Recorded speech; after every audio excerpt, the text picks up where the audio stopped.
ಬೀಜ ಪತ್ರಿಕೋದ್ಯಮ, ಗೋಧಿ ಮೀಡಿಯಾ,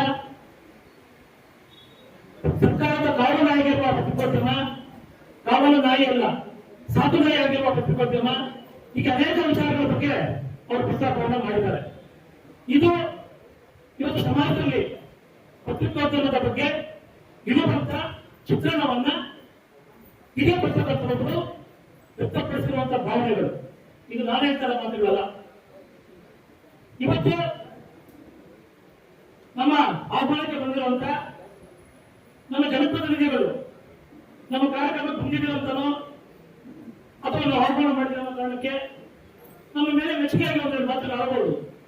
ಆದರೆ ಸಮಾಜದ ಧ್ವನಿ ಆ ರೀತಿ ಇಲ್ಲ ಅನ್ನೋದನ್ನ ನಾವು ಪತ್ರಕರ್ತರು ಅರ್ಥ ಮಾಡ್ಕೋಬೇಕು.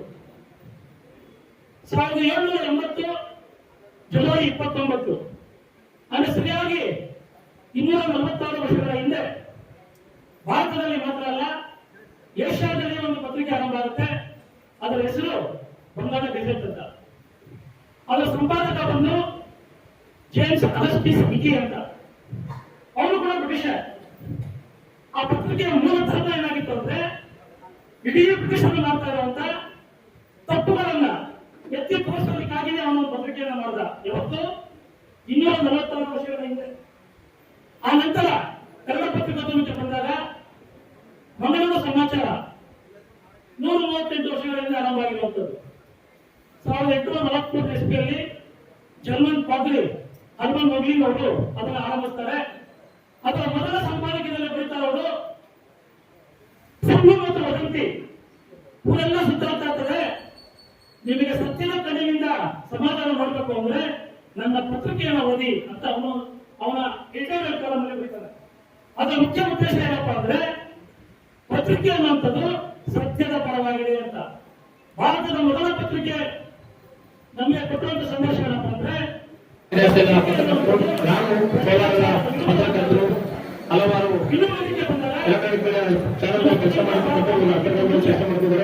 ಭಾರತದಲ್ಲಿ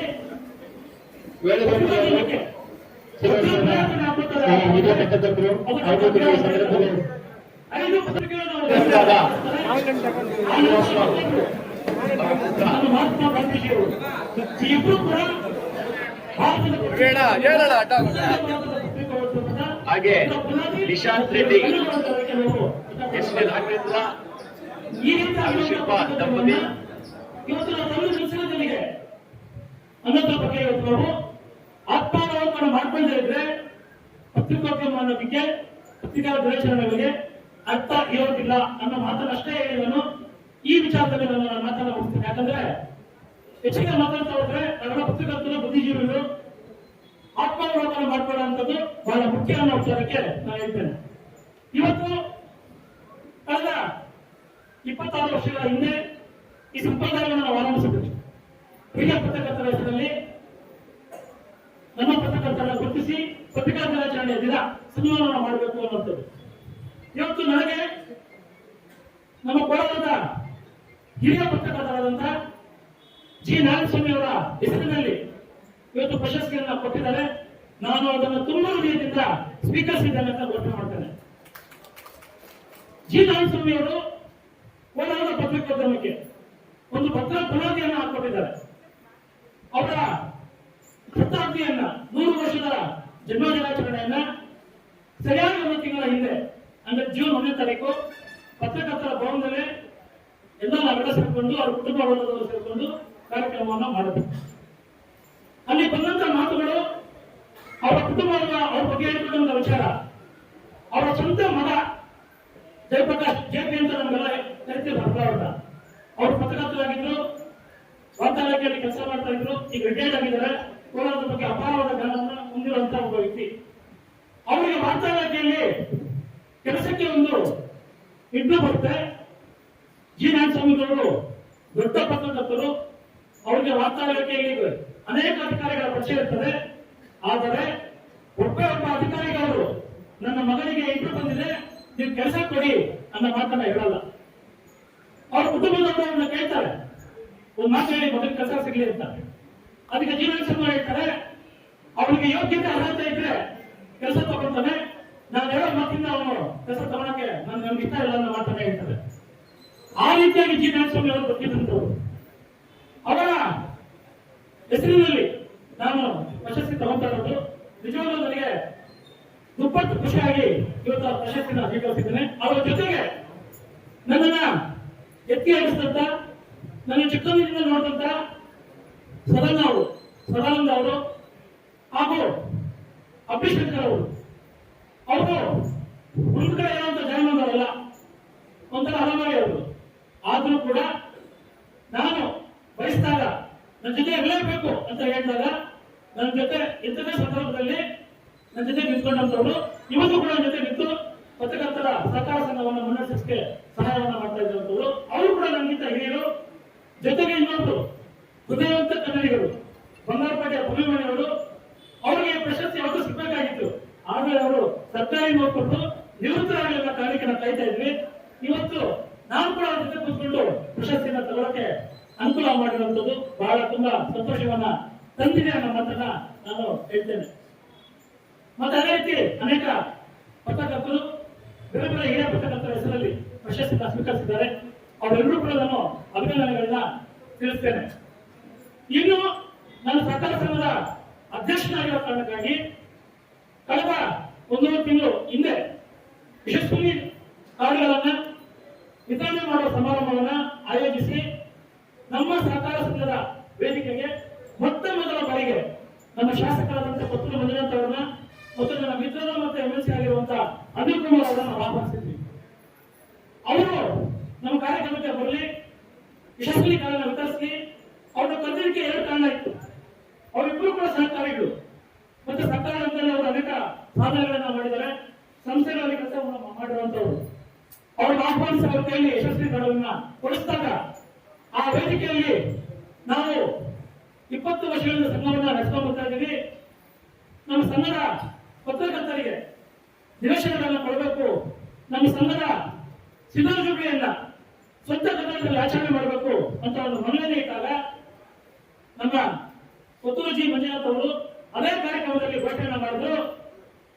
ನಾವು ಅದಕ್ಕಿಂತ ಮುಂಚೆ ಎಲ್ಲೋ ಒಂದು ಕಡೆ ಕುಡಿಯ ನೀರು ಬೇಕು ಅಂದಾಗ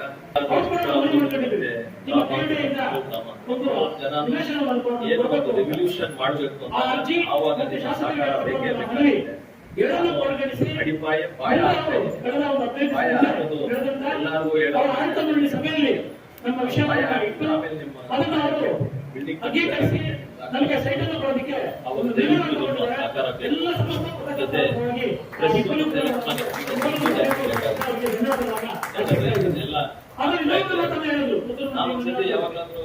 ಯಶಸ್ವಿ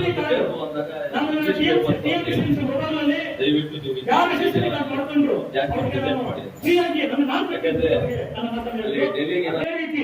ಇವತ್ತು ಮುಂದಿನ ವರ್ಷ ನಮ್ಮ ಪತ್ರಕರ್ತರ ಸಂಘದಿಂದ ಯಾರ ಯಶಸ್ವಿ ಕಾರ್ಡ್ಗೆ ನೀವು ಅರ್ಜಿ ಹಾಕಿ ಸಾಕು, ಅದರ ಮೊತ್ತವನ್ನ ನಾನು ಕಟ್ತೀನಿ ಅನ್ನೋ ಘೋಷಣೆಯನ್ನ ಅವರು ಮಾಡಿದ್ದಾರೆ. ಆಮೇಲೆ ಕೆವಿಡಿಯಲ್ಲಿ ನಮಗೆ ಸೈಟ್ ಕೊಡಬೇಕು ಅಂತ ಹೇಳಿದ್ರು. ಈಗ ನಮ್ಮ ಲಿಸ್ಟ್ ಅನ್ನು ಕೊಟ್ಟಿದ್ದಾರೆ. ನಾವೆಲ್ಲ ನಮ್ಮ ಸುರೇಶ್, ರಾಜೇಂದ್ರ, ರವಿ ಎಲ್ಲರೂ ಹಿರಿಯ ಮಿತ್ರರು ಸೇರ್ಕೊಂಡು ಒಂದು ಬುಡಲ್ ಸೈಟ್ ಅನ್ನ ನೋಡಿದ್ವಿ. ಒಂದು ಸೈಟ್ ಅನ್ನ ಅಂತಿಮ ಮಾಡಿದೀವಿ. ನಿಮಗೆ ಈ ವಾರದಲ್ಲಿ ನಾವು ನಮಗೆ ಸೈಟ್ ಬೇಕು ಅಂತ ಒಂದು ಮನವಿಯನ್ನು ಕೊಡ್ತೀವಿ. ಅದನ್ನ ಪುತ್ತೂರು ಜಿ ಮಂಜುನಾಥ್ ಅವರು ಮಾತು ಕೊಟ್ಟಂಗೆ ಅವ್ರು ನಮಗೆ ಅದನ್ನ ಆದಷ್ಟು ಬೇಗ ಮಾಡ್ಕೊಟ್ರೆ ನಾವು ನಿಮ್ಮಂತವ್ರ ಸಹಾಯದಿಂದ ಅದನ್ನ ಒಂದು ಬಿಲ್ಡಿಂಗ್ ಅನ್ನ ಕಟ್ಟಿ ಇನ್ನ 4 ವರ್ಷದಲ್ಲಿ 25 ವರ್ಷಗಳ ಬೆಳ್ಳಿ ಹಬ್ಬವನ್ನ ಅಲ್ಲೇ ಆಚರಣೆ ಮಾಡ್ತೀವಿ ಅನ್ನೋದು ಮಾತನ್ನ ನಿಮ್ಮನ್ನು ಆಹ್ವಾನಿಸಿ ಅಲ್ಲೇ ಮಾಡ್ಬೇಕು ಅನ್ನೋದು ನಮ್ಮ ಆಶಯ ಆಗಿದೆ ಮಾತನ್ನ ಹೇಳ್ತಾ, ಇದಕ್ಕೂ ಮುಂದೆ ಇಡೀ ಕರ್ನಾಟಕದಲ್ಲಿ, ಯಾಕಂದ್ರೆ ನಾವು ಜಿಲ್ಲಾಧಿಕಾರಿಗಳು ಕೂಡ ಮನವಿ ಕೊಟ್ವಿ.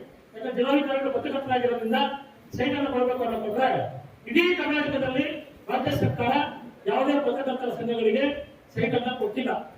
ತಗೊಂಡಿದ್ರೆ ಅದು ಆಯಾ ಭಾಗದ ಕೆಇಡಿಎ ಮೂಲಕನೇ.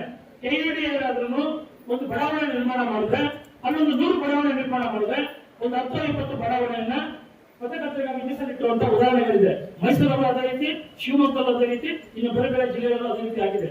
ಇನ್ನೂ ಕೆಲವು ಜಿಲ್ಲೆಗಳಲ್ಲಿ ಅಲ್ಲಿನ ರಾಜಕಾರಣಿಗಳು ಸ್ವತಃ ಜಿಲ್ಲಾ ಉಸ್ತುವಾರಿ ಮಂತ್ರಿಗಳಾಗಿ, ರಾಜ್ಯದಲ್ಲಿ ಪ್ರಭಾವಿ ಮಂತ್ರಿಗಳಾಗಿರೋ ಕಾರಣಕ್ಕಾಗಿ, ಅದು BS ಯಡಿಯೂರಪ್ಪ ಆಗಿರ್ಬೋದು, ಮುಖ್ಯಮಂತ್ರಿಗಳಾಗಿರೋ ಕಾರಣಕ್ಕಾಗಿ ಅಲ್ಲಿನ ಪತ್ರಕರ್ತರಿಗೆ ಬೇರೆ ಬೇರೆ ವಿಧಾನದಲ್ಲಿ ಅವರು ಸೈಟ್ಗಳನ್ನ ಕೊಟ್ಟಿದ್ದಾರೆ. ಅದರ ಹೊರತಾಗಿ ಇನ್ನೆಲ್ಲೂ ಕೂಡ ಆ ರೀತಿಯಾದ ವಿಧಾನ ಕೊಟ್ಟಿಲ್ಲ.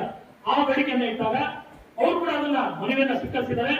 ನಾನು ಆಶ್ರಯ ಸಮಿತಿ ಅಧ್ಯಕ್ಷರು ಆಗಿರೋದ್ರಿಂದ ನನಗೆ ನಿಮಗೆ ಸೈಟ್ ಏನ್ ಕೊಡಬೇಕು ಅನ್ನೋದು ಗೊತ್ತಿದೆ. ನಾನು ಕೊಡ್ತೀನಿ ಅನ್ನೋ ಭರವಸೆಯನ್ನು ಅವರು ಕೊಟ್ಟಿದ್ದಾರೆ.